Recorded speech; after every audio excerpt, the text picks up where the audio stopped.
Hola y bienvenidos a un nuevo análisis de geografía crítica en Geoexcéntrico.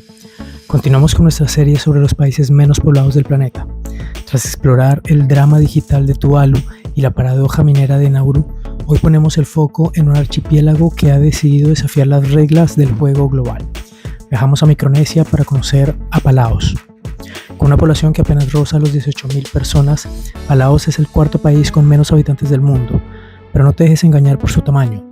Mientras otras naciones pequeñas se limitan a sobrevivir, Palaos ha tomado una postura radical. Ha convertido su fragilidad geográfica en un arma diplomática. La tesis de este video es fascinante. Palaos es el primer país del mundo en implementar una diplomacia ambiental coercitiva. No solo están protegiendo su biodiversidad, están obligando al resto del mundo y a las grandes potencias como China y Estados Unidos a aceptar sus términos.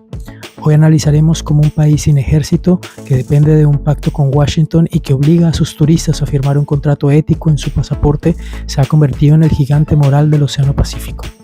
Pero antes de seguir, no olvides darle like, compartir y suscribirte a nuestro canal para no perderte nuestro contenido geoexcéntrico.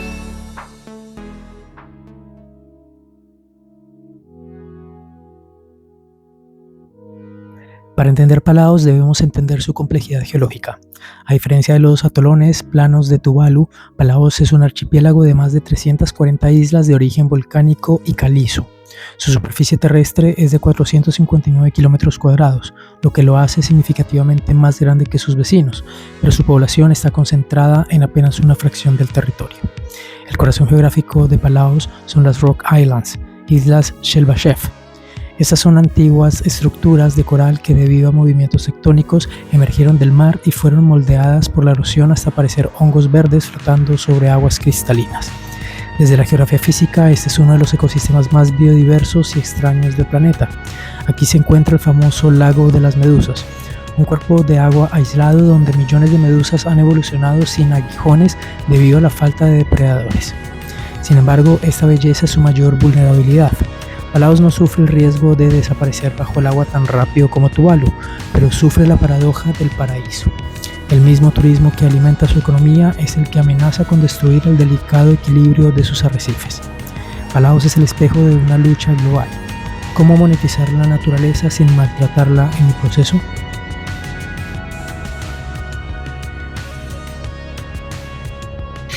La historia de Palaos es una cronología de ocupaciones. Fue parte de las Indias Orientales Españolas, luego vendida al Imperio Alemán en 1899, ocupada por el Imperio del Japón durante la Primera Guerra Mundial y finalmente escenario de algunas de las batallas más sangrientas de la Segunda Guerra Mundial, como la batalla de Peleliu. Tras 1945, Palaos pasó a ser parte del territorio en fideicomiso de las Islas del Pacífico de las Naciones Unidas, administrado por Estados Unidos. Pero aquí viene el giro geoexcéntrico. Mientras otros territorios se unieron para formar los Estados Federados de Micronesia, Palaos decidió ir solo. Querían ser dueños de su destino, pero eran demasiado pequeños para una independencia total y autárquica. En 1994 nació el Tratado de Libre Asociación, COFA, con Estados Unidos. Este es un experimento jurídico único. Palaos es un estado soberano en la ONU, pero Estados Unidos es responsable de su defensa y tiene acceso exclusivo a sus aguas y cielos para fines militares.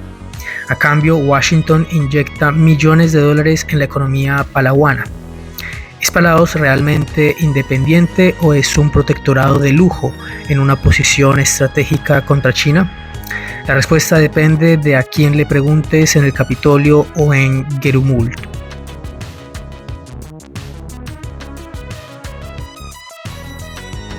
Si hablamos de geografía urbana, Palaos tiene un récord surrealista. Su capital, Negrumult, situada en la isla Babeldaof, con una población de aproximadamente 300 personas, es oficialmente la capital menos poblada de cualquier estado soberano en la Tierra. Imagina un complejo de edificios neoclásicos que parece una versión a escala del Capitolio de Washington, D.C., con cúpulas majestuosas y columnas de mármol, rodeado de selva tropical virgen y prácticamente vacío. Se construyó en 2006 para descentralizar el poder de Koror, la ciudad comercial. Geográficamente, Gerumult es un símbolo de la ambición estatal de Palaos, un país pequeño que proyecta una imagen de gran nación, aunque no haya nadie caminando por sus pasillos legislativos.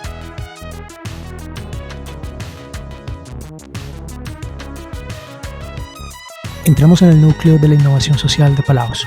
En 2017 el gobierno hizo algo que ningún otro país se había atrevido a hacer.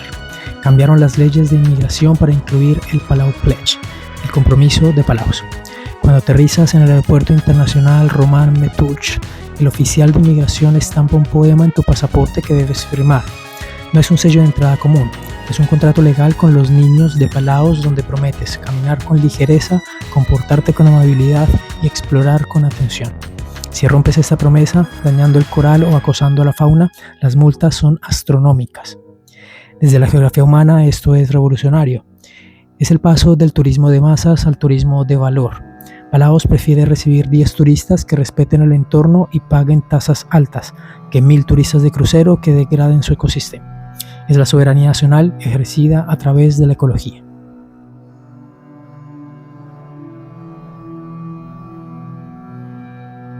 Palaos es uno de los pocos estados que aún reconoce oficialmente a Taiwán, y esto ha tenido un costo geográfico y económico inmenso. China, en un intento de presionar a Palaos para que cambie su lealtad, prohibió en 2017 los paquetes turísticos hacia el archipiélago. En un instante, el flujo de turistas chinos, que representaban más del 50% del total, desapareció. Hoteles vacíos, negocios cerrados. ¿Qué hizo Palaos? ¿Se dio ante el gigante asiático? No. El presidente Surangel Whipps Jr. redobló la apuesta, estrechando lazos con Estados Unidos y Japón, y posicionando a Palaos como una fortaleza democrática en el Pacífico. Palaos nos enseña que en la geografía política moderna, ser pequeño no significa ser un peón, significa que puede ser la pieza que bloquea el jaque mate.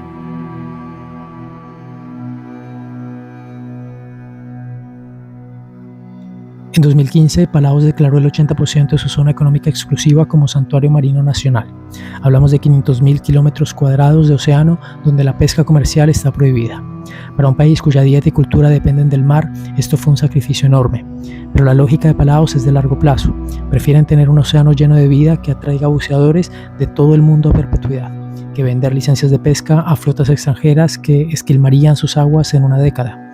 Es la geografía de la conservación llevada al límite. El país ha decidido que su mayor recurso económico no es lo que extrae del mar, sino lo que deja en él.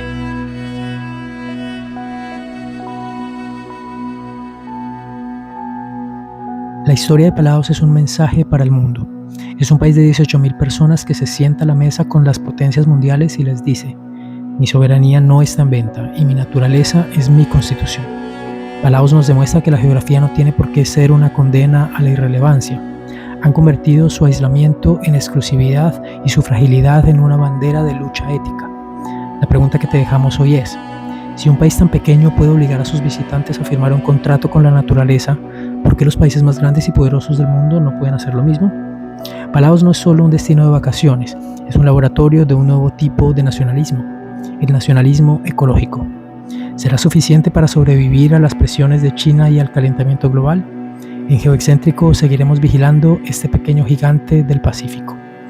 Muchas gracias por acompañarnos. Si te apasiona la geopolítica y los rincones más extraños de nuestro mapa, suscríbete, activa la campanita y danos like. Hasta la próxima.